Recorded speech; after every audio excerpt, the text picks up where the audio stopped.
Lieutenant Commander Haruki Ito had a problem with arithmetic.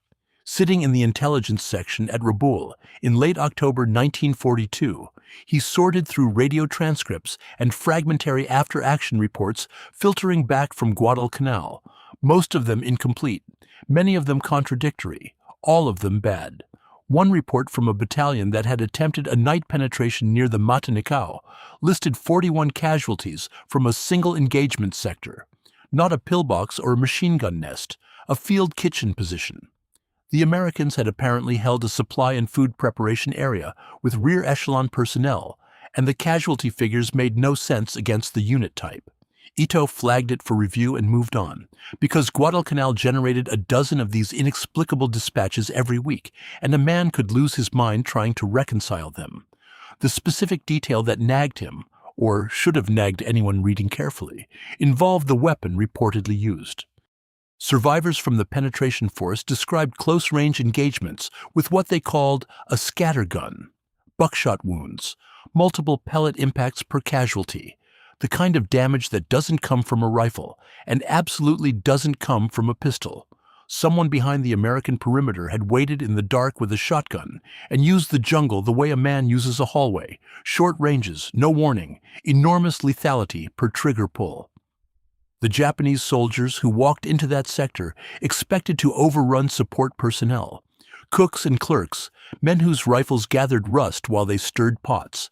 What they encountered instead killed 38 of them. If you've got a relative who served on Guadalcanal, Marine, Army, Navy, Seabee, doesn't matter.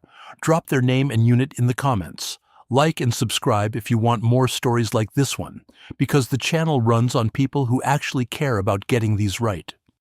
The cook's name, and we'll get to him properly, doesn't appear in the Japanese reports. Of course it doesn't. To the intelligence section at Rabaul, he registered as a statistical anomaly, a column of numbers that didn't add up. 38 dead from a kitchen position manned by service personnel, in a war where Japanese infantry doctrine assumed rear area Americans would scatter at the first banzai charge. That assumption had worked in the Philippines. It had worked on Wake Island briefly, before the Marines there made them pay for it. On Guadalcanal, the assumption ran into something the Japanese command structure couldn't easily categorize. Americans who weren't supposed to fight, but did, with whatever they had, including weapons. The Geneva Convention's 1907 Hague provisions had arguably restricted from battlefield use. The shotgun question is worth pausing on for a second. Germany had formally protested American combat use of shotguns in 1918, calling them inhumane. The United States Secretary of War responded, and what he actually said, paraphrased from the diplomatic note, amounted to this: any nation currently deploying flamethrowers and poison gas can save its opinions on shotgun pellets. The protest died. The shotgun stayed. By 1942, the Marine Corps issued Winchester Model 97s and Model 12s as standard trench and jungle weapons, and they found their way to exactly the kind of men who knew how to use them. Rural Americans, hunters, men who'd grown up shooting game in close timber. A cook who'd handled a 12-gauge since childhood didn't need infantry training to understand what buckshot does at 15 yards in the dark. He needed ammunition and a reason. Guadalcanal provided both. But to understand how a single Marine behind a field kitchen ended up accounting for 38 Japanese soldiers in one night, a kill count that would have been exceptional for a rifle squad, let alone one man with a pump-action shotgun, you have to understand what Guadalcanal did to unit boundaries. The standard organizational chart dissolved on that island. The perimeter around Henderson Field contracted and expanded based on terrain, casualties, and how many men could physically stand upright on a given morning. Malaria ate through battalions faster than Japanese artillery. Dysentery turned riflemen into patients. By mid-October, the division had lost so many effectives that rear-echelon personnel weren't a reserve. They were the line. Cooks drew weapons. Bakers drew weapons. Mechanics and band members drew weapons. The distinction between combat and support ceased to mean anything when a Japanese regiment came through the wire at 2 a.m. and every breathing American became an infantryman by default. Ito's problem, the arithmetic that wouldn't resolve, reflected something deeper than one cook's unlikely body count. The Japanese command at Rabaul built their operational planning around a model of the American military that separated fighters from support troops the way their own army did, rigidly, by caste almost. Rear area men ran, frontline men fought. The model predicted that penetrating the American perimeter at a supply point would create panic, confusion, a hole to exploit. What it couldn't predict, what no intelligence framework built on the Philippines campaign could predict, involved the specific kind of American who volunteered for the Marine Corps in 1941. These men didn't enlist to cook. They enlisted to fight, and the Corps assigned them to kitchens because someone had to do it. The job title changed. The man didn't. So what happens when a Japanese assault force hits a kitchen position at 0:30 on Guadalcanal, and the cook on watch has a Winchester Model 97 loaded with double-aught buck? 38 men found out. The Winchester Model 97 rolled off the production line in New Haven, Connecticut, with a design flaw that every Marine on Guadalcanal considered a feature. Hold the trigger down and work the pump, and the hammer drops the instant the action closes. No reset required, no deliberate second pull. Just slam the forearm forward, and the gun fires, as fast as you can cycle it, which for a practiced hand meant 5 rounds in under 3 seconds. John Browning designed it as a sporting shotgun in 1897. By 1918, American doughboys in the Argonne had turned it into something else entirely. Each shell of double-aught buckshot contained 9 pellets, each one roughly .33 caliber, about the diameter of a 9mm pistol round. One trigger pull sent 9 projectiles downrange in a spreading cone. At 10 yards, the pattern stayed tight enough to hit a man's torso with most of the load. At 20 yards, it opened to maybe 18 inches. Beyond that, you lost coherence fast, but nobody fighting in the Meuse-Argonne needed range. The trenches ran 4 feet wide. The duckboards were slick with mud that smelled like iron and rot, and the chemical residue of phosgene shells fired 3 days prior. A man with a Model 97 could clear a traverse faster than a man with a bayonet, and the sound it made, that metallic clack-boom, carried a psychological weight that went beyond the ballistics. The Germans noticed. They noticed enough to file a formal diplomatic protest on September 19, 1918, through the Swiss government, arguing that shotguns caused unnecessary suffering under the Hague Declaration. The American Judge Advocate General reviewed the complaint and rejected it.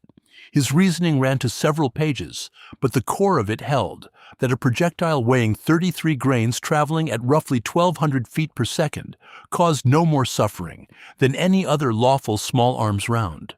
The complaint vanished into diplomatic archives. The shotgun stayed in American inventory. This is where the story splits from every other army on Earth. After the armistice, most nations would have retired a weapon like that.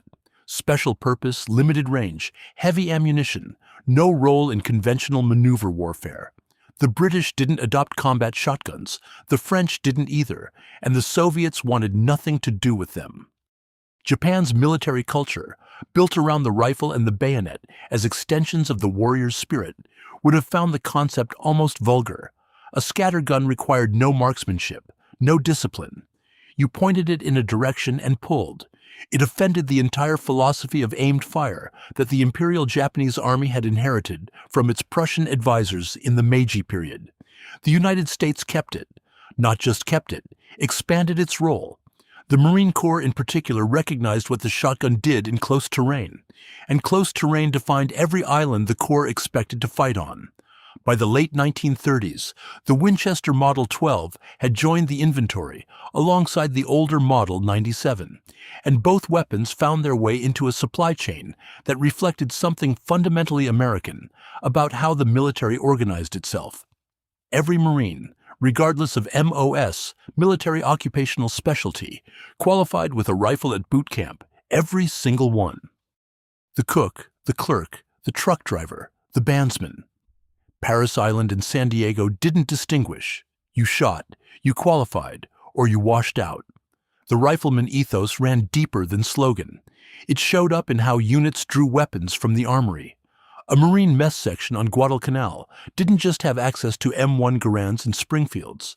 Shotguns circulated through unit arms rooms with a flexibility that would have baffled a Japanese supply officer, because Japanese supply doctrine allocated weapons strictly by combat role. An IJA cook carried a knife for vegetables. An American Marine cook carried a knife for vegetables and had a 12-gauge within arm's reach because his commanding officer understood that perimeters shrink at night. 9 pellets per shell, 5 shells in the tubular magazine, 1 in the chamber, 6 rounds before reloading. 54 pellets downrange in under 4 seconds, if the man behind the gun knew what he had. Each pellet hitting with roughly the energy of a .32 ACP pistol round. The arithmetic gets ugly fast. A single Marine emptying a full combat load into a column of men advancing through jungle at night. Men bunched together on a trail because the undergrowth on Guadalcanal grew so thick you couldn't maintain squad frontage in the dark.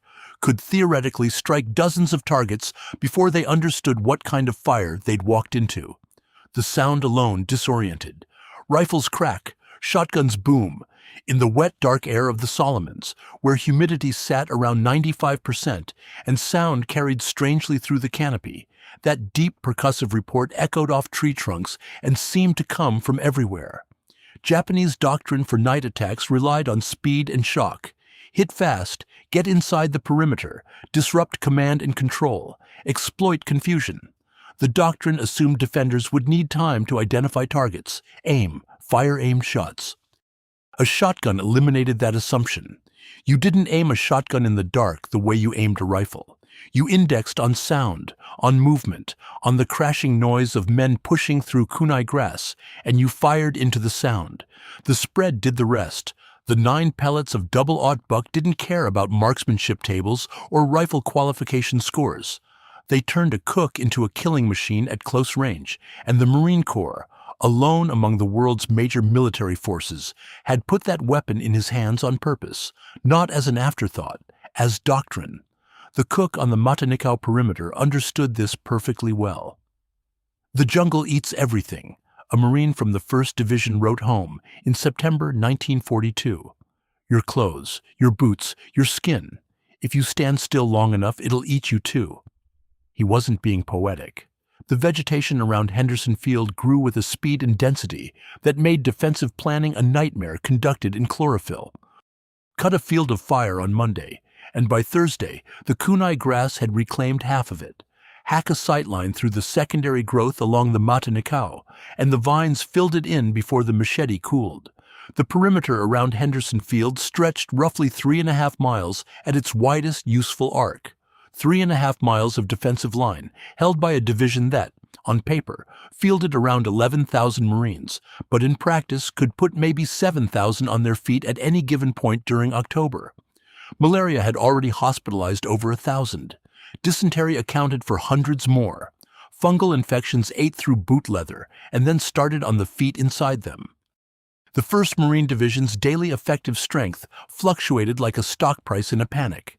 Down in the morning, when the sick call numbers came in, down further by afternoon, when the heat casualties reported, occasionally up when someone discharged himself from the aid station, because lying on a cot felt worse than standing a watch.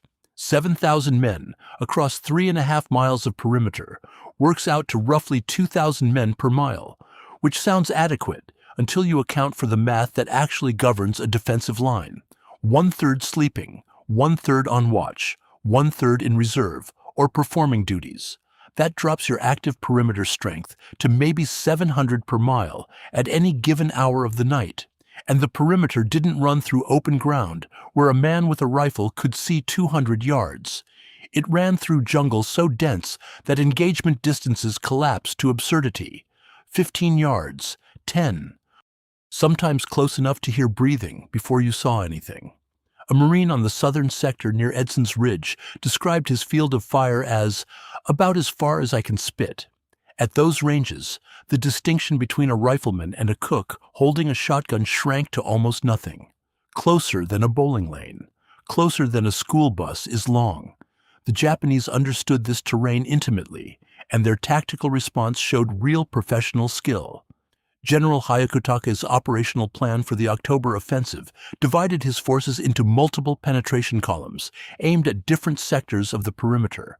The concept made sense. Probe everywhere, find the weak point, pour forces through the gap, and seize the airfield. But the intelligence-driving target selection contained a critical assumption. Supply areas, kitchen positions, and aid stations represented soft points, lightly armed, poorly trained for combat. Staffed by men whose primary skill involved something other than killing. Hit those sectors, and you'd break through fast, then roll up the combat positions from behind. The assumption came from experience that predated Guadalcanal entirely. In Malaya, the British rear area troops had collapsed under Japanese flanking attacks with a reliability that bordered on doctrine. Singapore fell in part because logistical units behind the front evaporated at first contact, creating cascading failures up the command chain. The Dutch East Indies campaign reinforced the lesson. The Philippines confirmed it. American and Filipino service units melted away on Bataan when Japanese infantry hit them directly. By October 1942, Japanese tactical planning treated rear area penetration as a proven technique with a consistent track record across 4 campaigns and 3 different opponents. Guadalcanal should have updated that model. The signs accumulated through August and September. Probing attacks that hit support positions and stalled instead of breaking through. Reconnaissance patrols that never returned from sectors where no infantry company occupied the line. The reports filtering back to Rabaul carried fragments of this new reality, but fragmentary information competes poorly against institutional certainty. If 4 previous campaigns proved that rear area troops break, then one anomalous island doesn't overturn the theory. You explain away the contradictory data. Bad luck, unusually stubborn defenders, terrain, anything but the systemic explanation, which required admitting that the American Marine Corps produced a fundamentally different kind of support soldier than any force the Japanese had previously encountered. The kitchen positions along the Matanikau sector sat roughly 200 yards behind the forward foxhole line. Close enough to deliver hot food, when hot food existed, which by mid-October meant rice captured from Japanese supply dumps, canned rations running dangerously low, and coffee so weak it tasted like warm rainwater with ambition.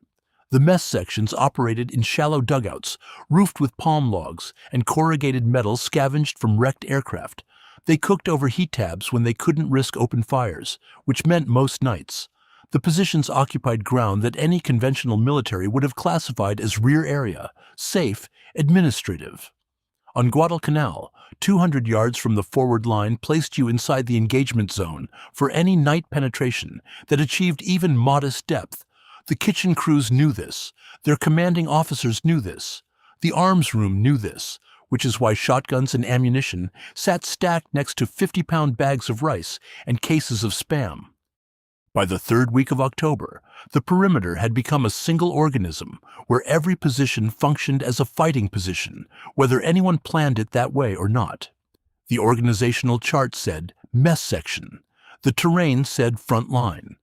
And on the night of October 24, when Hyakutake's assault columns came through the wire in force across multiple sectors, terrain won that argument decisively. 200 yards south-southeast of the forward foxhole line, where the ground dipped into a shallow ravine choked with pandanus roots, the kitchen dugout occupied a position that looked like an afterthought. It looked that way because it started as one. The original site selection in August prioritized proximity to a freshwater stream that dried up by September, leaving the mess section with a useless location advantage and a defensive liability. The ravine channeled movement directly toward the position from the jungle's edge, creating a natural approach route that any competent reconnaissance patrol would identify in minutes. The Marines running the kitchen knew about the ravine. They'd reported it. A sergeant from the mess section. His name appears in one unit diary entry and nowhere else, which is irritating. Had requested permission to fell trees across the approach and wire it. The request went unanswered for 11 days because the division's entire supply of barbed wire had been allocated to the southern perimeter near Edson's Ridge, where the main threat axis pointed in September. By the time wire became available in early October, the mess section had improvised. Tin cans filled with coral pebbles, strung on communication wire, scavenged from a wrecked SBD Dauntless. trip flares made from parachute illumination rounds, with the deployment mechanisms jury-rigged to pull cord triggers. The kind of engineering that doesn't appear in any field manual, because no field manual anticipated cooks building their own early warning system out of aircraft debris and garbage. The position held 4 Marines on any given night, 4 men to cook for a battalion-sized element, which tells you everything about the caloric reality on Guadalcanal in late October. Meals had simplified to the point where preparation barely required skill. Open cans, heat contents, distribute. The real work happened during the hours between meals, and that work involved something no mess section in the Imperial Japanese Army would have recognized as a cook's responsibility: fighting positions. Each of the 4 Marines maintained an individual foxhole within 15 yards of the cooking area, oriented toward the ravine approach. Ammunition, shotgun shells, Garand clips, grenades sat in waterproof containers at each position. The senior cook, a corporal from Alabama whose peacetime qualification scores with the Model 97 ranked among the highest in his battalion, had positioned himself at the point closest to the jungle edge, 12 yards from the tree line, close enough to hear a man step on a branch. A Japanese planning officer reviewing the American perimeter from captured documents or aerial reconnaissance would have seen this position and marked it exactly the way Hyakutake's staff marked it. Service element, minimal combat value, viable penetration point. The classification followed logically from Japanese organizational principles. In the IJA, a cook belonged to the administrative branch. He answered to the intendant system, not the combat chain. His training encompassed food preparation, supply accountability, sanitation standards. Weapons familiarization existed in his background somewhere. Basic conscript training, months or years in the past, but combat proficiency received no reinforcement, no ongoing qualification, no institutional expectation. An IJA cook who picked up a rifle during an emergency acted outside his defined role. He improvised. He did not execute doctrine. The Marine Corps inverted this entirely, and the inversion went deeper than boot camp rifle qualification. A Marine cook on Guadalcanal participated in unit tactical exercises. He drew a sector of fire. He integrated into the perimeter defense plan with the same specificity as a rifleman. Here is your position. Here is your primary direction of fire. Here is your alternate. Here is your supplementary. If the line company to your north pulls back, you refuse your flank to this terrain feature. If you hear the signal for final protective fire, you empty everything you have into your assigned lane, and you do not stop until someone tells you to, or you run dry. The corporal from Alabama had rehearsed this exact scenario twice in the week before October 24th. His battalion commander, and this detail comes from a post-war interview that reads like the man still couldn't believe anyone questioned it, described the rehearsals as standard procedure. "Every position rehearses," he said. The implication landed with the flatness of someone explaining that water flows downhill. Of course the cooks rehearsed. They held ground. Ground gets attacked. What kind of Marine doesn't prepare for that? What kind indeed? The question answers itself if you grew up in the system, and baffles you completely if you didn't. Japanese intelligence officers processing reports from Guadalcanal kept stumbling over this conceptual wall. Support troops who fought like infantry. Kitchen positions that functioned as strongpoints. Rear area elements that refused to collapse, delivering concentrated close-range fire with weapons, optimized for exactly the engagement distances the jungle imposed. The model kept failing, because the model assumed a universal truth about military organization that turned out to be particular, specific to armies that treated the distinction between combat and support as fundamental rather than administrative. The night of October 24th arrived with rain. Not the dramatic thunderstorm kind, the Guadalcanal kind, where moisture simply materialized from air already saturated beyond capacity and fell straight down through windless dark. Visibility dropped to nothing. Sound traveled wrong. Footsteps muffled, voices absorbed, the jungle swallowing noise the way it swallowed everything else. The forward foxhole line reported movement at approximately 2200 hours, rustling in the undergrowth south of the Matanikau. Then silence. Then more rustling. Closer. The tin cans on the wire stayed quiet. The trip flares didn't fire. Whatever came through the ravine that night came quietly enough to bypass the improvised warning system entirely, which meant the first indication the corporal from Alabama had that Japanese soldiers occupied the ground between his foxhole and the tree line arrived in the form of a human silhouette, 10 yards away, moving fast. The first shell in the chamber had sat there for 6 hours, long enough to collect condensation on the brass. Warm rain, body heat, the ambient moisture of a tropical night. The round had sweated in the breach like everything else on Guadalcanal sweated, constantly, without relief. The corporal thumbed the safety off and fired from the foxhole before he fully registered what he aimed at. Muscle memory from Paris Island, from 2 rehearsals that week, 3 months of sleeping next to a weapon in a place where the dark moved.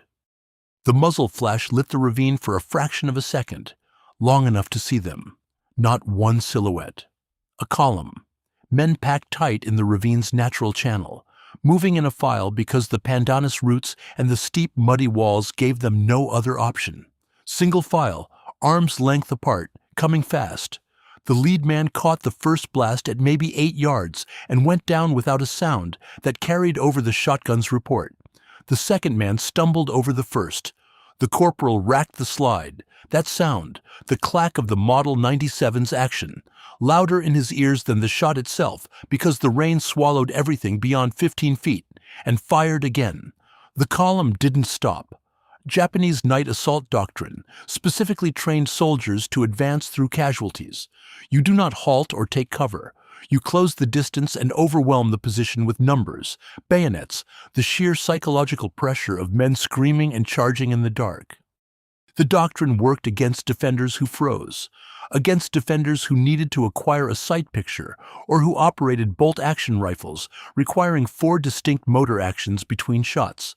It did not work against a man putting 9 pellets into a 10-foot-wide ravine every time he cycled a pump handle.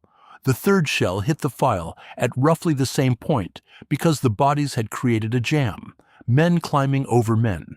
The fourth shell went into the mass at the base of the ravine wall, where figures crouched or fell. The corporal couldn't distinguish between the two and didn't try. The fifth shell, the sixth, the tube ran empty. Reloading a Model 97 in the dark, in the rain, with hands shaking from adrenaline and fingers swollen from fungal infection, takes longer than any training exercise suggests. The shells came from a bandolier across his chest. You could feel the brass rims with your thumb, locate the open end, feed it into the loading port on the underside of the receiver. The motion requires fine motor control. Fine motor control degrades catastrophically under stress. The corporal fed rounds by touch while men screamed in the ravine below his position, wounded or still trying to advance or both. He reloaded 5 and started firing again. The other 3 Marines in the mess section engaged from their own positions. 2 with M1 Garands, 1 with a Springfield. Their fire spread across a wider arc, the Garand's semi-automatic crack punctuating the slower bolt-action rhythm of the Springfield. But the shotgun dominated the ravine approach because geometry favored it. The ravine funneled directly toward the corporal's foxhole. He occupied the cork in the bottle.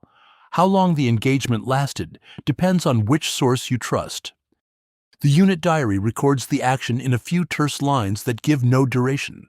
Post-war accounts from Marines in adjacent positions estimated anywhere from 12 minutes to 45, which tells you how unreliable time perception becomes when people shoot at each other in the dark. What the sources agree on. The penetration column attempted to push through the ravine multiple times. Each attempt met the same geometry and the same weapon, 9 pellets fanning out across a channel too narrow to avoid them. The rain kept falling. The muzzle flashes created a strobe effect, freeze-frame glimpses of the ravine that burned into retinas and then vanished into absolute blackness. Between shots, the corporal heard sounds he described afterward in terms that the interviewer transcribed, but that read like someone trying to explain a noise that doesn't have a civilian equivalent. Metal on wood, fabric tearing. The particular wet impact of buckshot striking flesh at close range, which apparently sounds nothing like what movies suggest. Duller, heavier. Somewhere around the 5th or 6th reload, and here, The record gets uncertain because the corporal himself lost count. The ravine went quiet. Not silent, quiet. The difference matters. Silence means empty. Quiet means men lying still, breathing or not breathing, the rain hitting bodies and pooling in boot prints and shell craters churned into the mud. The corporal stayed in his foxhole. He did not advance to check. He fed 5 more shells into the magazine and waited with the trigger held back and his hand on the pump, ready to fire the instant the action closed on a live round. Dawn came at 05:45, gray and wet. The ravine held 38 Japanese dead. Some clustered at the point where the first shells had hit, piled on each other in the narrow channel. Others scattered along the walls where they'd tried to climb out and been caught by fire from the flanking foxholes. The count came from the burial detail, which spent most of that morning in the ravine, with stretchers that kept slipping in mud darkened to the color of rust. 38 men, 1 cook, 1 shotgun. The arithmetic from Section 2, the theoretical arithmetic about pellet counts and engagement distances, had become operational fact. The Japanese penetration force hit what their intelligence classified as a soft target, and every man in the column died in a space smaller than a tennis court. The corporal went back to the kitchen dugout and started heating water for coffee. Rabaul sat 1,100 miles from Guadalcanal, close enough to send bombers, but too far to smell the ravine. The intelligence section occupied a concrete building on the eastern edge of Simpson Harbor, where ceiling fans moved air that never cooled, and reports arrived by radio, by courier aircraft, by submarine, each delivery method adding its own layer of delay and distortion. By late October 1942, the reports from Guadalcanal had acquired a particular quality that the analysts recognized but couldn't resolve. The numbers didn't work. A penetration column of roughly 40 men, tasked with breaching a rear area position, identified as a supply or kitchen element, had ceased to exist. No survivors returned to Japanese lines. No wounded filtered back through the jungle. The column entered the ravine, and the ravine consumed it. The after-action summary compiled at 17th Army Headquarters on Guadalcanal attributed the loss to concentrated automatic weapons fire from a prepared defensive position, which sounded like a machine gun emplacement, which sounded like an infantry strongpoint, which meant the intelligence assessment had misidentified the position. That explanation satisfied the paperwork. It did not satisfy the pattern.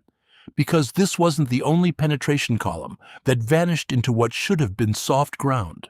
3 other probing attacks during the October offensive struck positions classified as service or support elements. All 3 stalled. 2 suffered casualties exceeding 60%. The third lost contact entirely. The file at Rabaul simply notes that the unit failed to report and lists its strength as unknown, presumed destroyed. 4 attacks on 4 rear area positions, 4 failures. A Japanese intelligence officer trained in pattern recognition should have flagged this as systemic. Someone at Rabaul apparently tried. A fragmentary analysis document, partially recovered after the war, partially illegible from water damage, the kind of source that makes you want to reach through time and shake the archivist who stored it in a leaking warehouse, posed the question directly. Why did penetration forces consistently fail against American support positions? The document listed 3 possible explanations. First, intelligence had misidentified the positions, and they contained regular infantry. Second, American support troops received reinforcement from nearby combat units before the assault arrived. Third, and the analysts buried this one at the bottom, almost as an afterthought, American rear area personnel possessed unexpected combat capability. The third explanation got dismissed, not argued against, dismissed. The responding officer's marginal note, paraphrased in the post-war translation, amounted to, "Support troops do not fight as infantry. This contradicts all operational experience." End of analysis. You can almost admire the confidence. Almost. 4 data points from a single campaign, weighed against 4 campaigns' worth of validated doctrine. And doctrine won, because doctrine always wins, until the casualties become impossible to explain away. The British had run, the Dutch had run, the Filipinos had run, therefore the Americans will run. The syllogism held a beautiful internal logic, completely disconnected from the man in the foxhole with a pump shotgun and 9 pellets per trigger pull. Captured American ordnance documents complicated matters further without clarifying anything. Japanese intelligence had recovered equipment lists and supply manifests from positions overrun earlier in the campaign. Not many, but enough to build a partial picture of American small arms distribution. The shotgun appeared in these documents.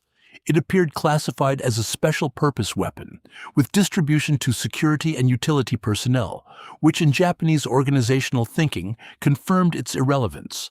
A special purpose weapon issued to non-combat personnel represented, to the IJA analyst, exactly what it sounded like.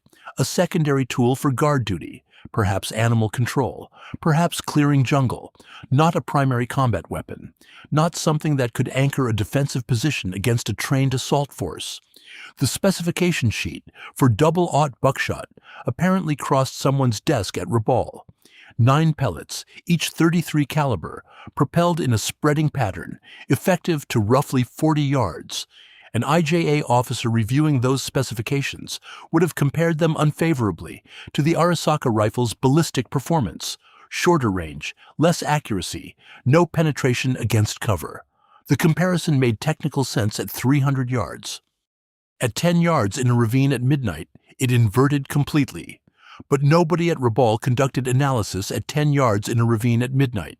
They conducted analysis in a concrete building with ceiling fans and organizational charts that told them cooks don't fight. The corporal from Alabama never appeared in any Japanese report. His engagement, his 38 kills, his kitchen dugout, none of it registered as a discrete event in the enemy's operational picture. The ravine action merged into the general catastrophe of the October offensive, one more failed penetration, in a campaign full of them. Hyakutake lost over 3,000 men in the attacks of October 24th and 25th. Against that scale of loss, 40 men in a ravine rounded to zero, a rounding error in a disaster, but rounding errors accumulate. Every position the Japanese hit expecting collapse and instead met resistance, from cooks, from corpsmen, from ammunition carriers, from anyone wearing marine utilities and holding a weapon, degraded the offensive's operational tempo. Columns that should have punched through in minutes got pinned for hours. Flanking forces that expected to roll up the perimeter from behind instead bled out against improvised strongpoints, manned by men whose MOS said anything except infantry. The October offensive failed for many reasons: logistics, terrain, naval gunfire support, the fighting quality of Marine rifle companies on Edson's Ridge and along the Matanikau. But it also failed in the gaps between those positions, in the places marked kitchen and aid station and supply point on maps that turned out to be wrong about the only thing that mattered. The reports kept arriving at Rabaul through November and December. The pattern never resolved. The analyst's third explanation, the one buried at the bottom, the one dismissed without argument, sat in a water-damaged file and waited for someone to take it seriously. Nobody did. The next set of assault plans carried the same assumptions forward, into the same kind of positions, against the same kind of Marines who happened to cook for a living. The smell of creosote and mimeograph ink hung in every Marine Corps schoolhouse from Quantico to Camp Pendleton by 1944. The after-action reports from Guadalcanal had been typed, copied, bound, distributed, and the ravine engagement sat inside them, stripped of drama, reduced to a paragraph in a battalion summary that used the word repulsed the way a doctor uses deceased, clinical, final. The paragraph noted that a mess section position on the southern perimeter successfully defended against a company-strength night infiltration attempt, inflicting approximately 40 enemy KIA with no friendly casualties. It credited the defense to integrated perimeter planning and aggressive individual initiative. The corporal from Alabama appeared as a rank and a billet. No name in that document. The records conflict on whether he received a Bronze Star or a Navy Commendation Medal. Two sources say different things, and the awards file for that battalion in that period has gaps wide enough to lose a man in. but the paragraph traveled. It showed up in training circulars, then in lectures at the basic school, where newly commissioned second lieutenants learned what a perimeter defense actually looked like when the doctrine met the jungle. An instructor at Quantico in early 1943, a captain who'd come back from the canal missing 2 fingers on his left hand, reportedly used the ravine engagement as a teaching problem. His point, paraphrased in a student's notes, the enemy will find your weakest position and hit it. If your weakest position is manned by Marines who can fight, the enemy has a problem. If it's manned by men who think their MOS exempts them from combat, you have a problem. The phrase, "every Marine a rifleman," predates Guadalcanal. It floated around the Corps as institutional attitude long before anyone codified it. But Guadalcanal gave it operational proof in a form that no bureaucrat could argue with. Body counts from positions that shouldn't have held, written up in reports that couldn't be dismissed as anecdotal because the bodies kept turning up in front of kitchen dugouts and aid stations and ammo dumps across the entire perimeter. The doctrine hardened into policy. Rifle qualification remained mandatory for every MOS, every year, no exceptions. Combat training integrated into non-infantry school curricula with a specificity that bewildered soldiers from other services. Army cooks learned to cook. Marine cooks learned to cook, then learned to kill, then learned to cook again the next morning. The Japanese ran into this wall repeatedly and never decoded it. Tarawa, 1943. Saipan, 1944. Peleliu, Iwo Jima, Okinawa.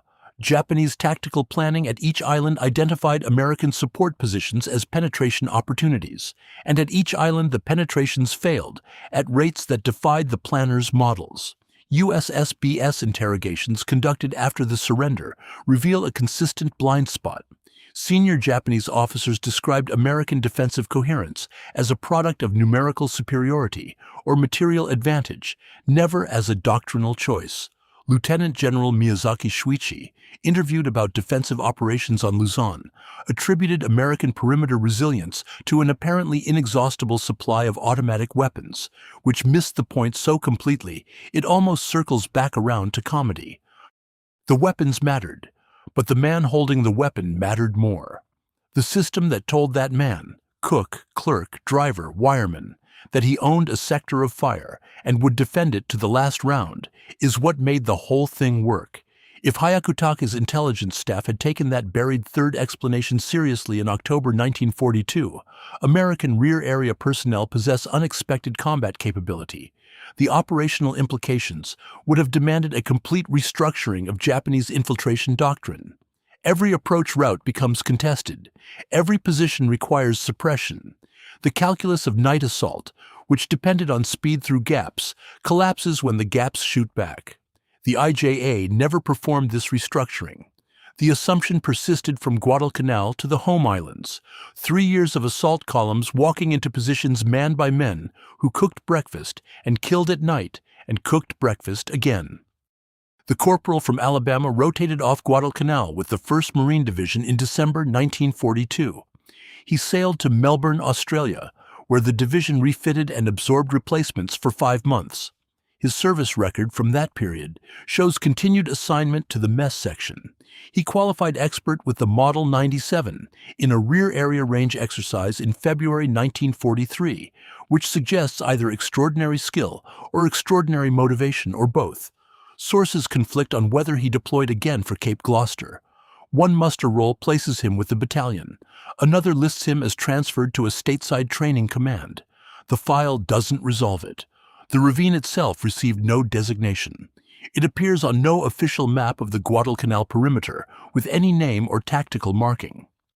The burial detail that cleared 38 Japanese dead on the morning of October 25th filed its count with the Battalion S4, who recorded it in a logistics summary under enemy casualties, vicinity of battalion rear area. The logistics summary fed into the regimental report, which fed into the division report, which fed into the theater summary that reached Washington. At each level, the specificity decreased. 38 became approximately 40. The ravine became rear area position.